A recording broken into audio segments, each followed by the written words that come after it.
Calculate the wavelength in nanometers of a photon whose energy is 6.00 times 10 to the negative 19 joules.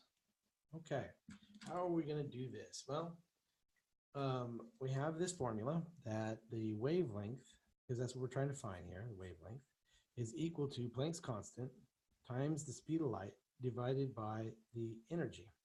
Okay, well, actually, this formula really says energy is equal to Planck's constant over the wavelength, but if you rearrange it, you get this. And this is what I want to use because I want to find the wavelength. So this is equal to 6.626 10 to the negative 34 joule seconds times, that would be 3.998 10 to the 8 meters seconds to the negative 1. And all of that divided by this energy here, 6.00 10 to the negative 19 joules.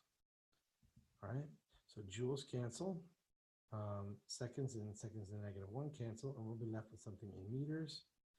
And the answer to this one is 3.313 times 10 to the negative 7 meters. But we're supposed to find it in nanometers. So let's multiply this by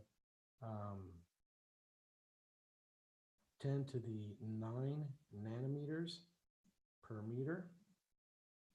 And what we get is 331 nanometers.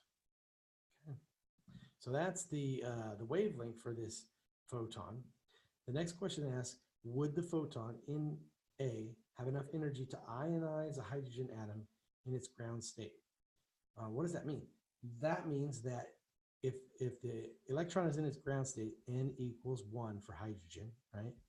And to ionize it means that it's going to N equals infinity. So we're basically just going to separate the proton and the electron completely. We're going to use Bohr's equation to explain the answer. All right, so what is Bohr's equation? Bohr's equation says that the energy is going to be equal to negative 2.18 times 10 to the negative 18 joules. And we multiply that by 1 over n squared final minus 1 over n squared initial, right? We know this is infinity. We know that this is 1. So this whole thing here goes to 0, and this whole thing here goes to 1, right? So basically what we get is negative 2.18 times 10 to the negative 18 joules times 0 minus 1. So all this is going to do is change the sign of this thing. So this is equal to a positive 2.18 times 10 to the negative 18 joules. Does that make sense? All right. We look at this energy and compare them. Well, this energy is smaller than this energy. 2.18 times 10 to the negative 18 joules is larger than 6.00 times 10 to the negative 19 joules, which means that we do not have enough energy.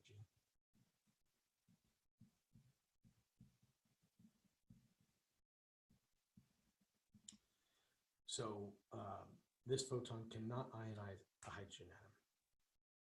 All right, thanks.